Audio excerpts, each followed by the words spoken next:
नमस्कार, मैं शालिनी और आप देख रहे हैं Vande Bharat live TV news channel Dharashiv. आइए बढ़ते हैं आज की बड़ी खबर की ओर। हमारे Vande Bharat live TV news channel के आइडियल पत्रकार संगठन कार्यक्षेत्र संपूर्ण भारत के उपाध्यक्ष और हमारे लाइव रिपोर्टर प्रदीप कामले की लाइव खबर।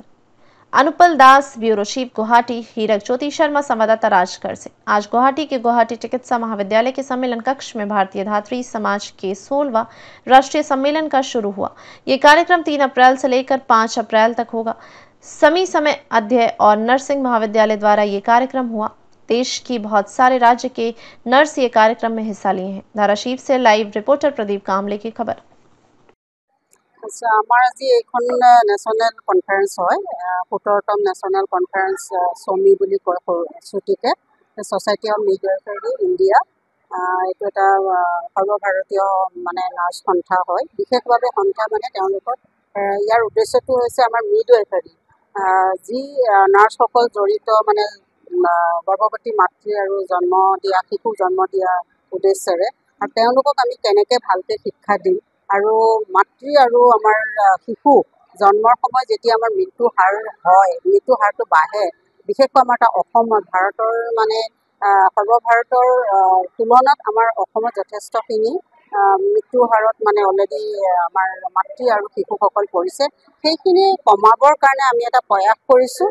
ইয়াতে এই কনফাৰেন্সখন পাতিলে বহুত সকল মানে ইয়াৰ এই সেৱাৰ স্বাস্থ্যসেৱাৰ লগত জড়িত থকা নাৰ্ছসকল যেতিয়া তেওঁলোকে এই ছেকশ্যনটোত মানে আমাৰ গৰ্ভৱতী মাতৃ জন্ম হোৱা শিশুসকলক যেতিয়া আমাৰ যত্ন ল'ব লাগে, সেৱা আগবঢ়াব লাগে, সেইখিনি যদি খুব সুচাৰুৰূপে তেওঁলোকৰ যদি মানে যিখিনি জ্ঞান থাকে সেই জ্ঞানখিনি প্ৰয়োগ কৰি আৰু জন্ম দিয়া প্ৰক্ৰিয়াটো যদি খুব শুদ্ধকৈ কৰে, তেতিয়া আমি মাতৃগৰাকী আৰু শিশুৰ দুয়োজনৰে আমি স্বাস্থ্য মানে ভালে ৰাখিবতো পাৰিমেই আৰু মৃত্যুৰ মুখৰ পৰা আমি ৰক্ষা কৰিব পাৰিম। সেইটো এটা মূল উদ্দেশ্য।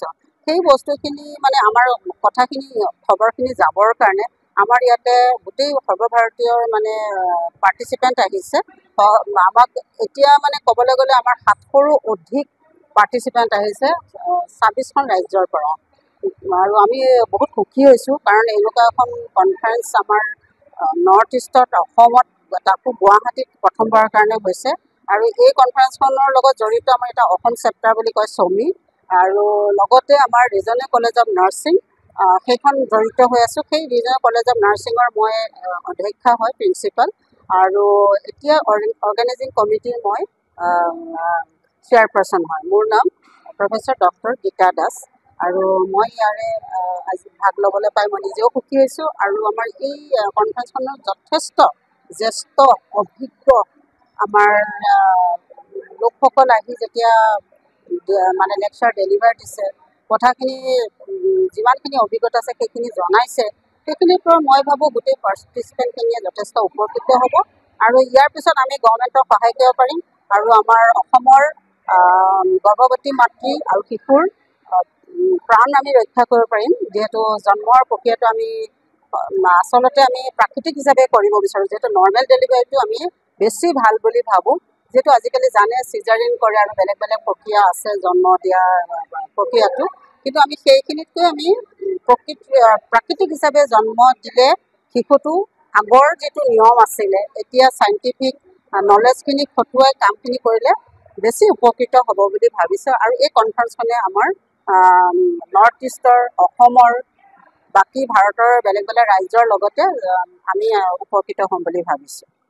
अब तक के लिए बस इतना ही, फिर होगी आपसे मुलाकात। तब तक नमस्कार और देखते रहिए Vande Bharat live TV news channel Dharashiv.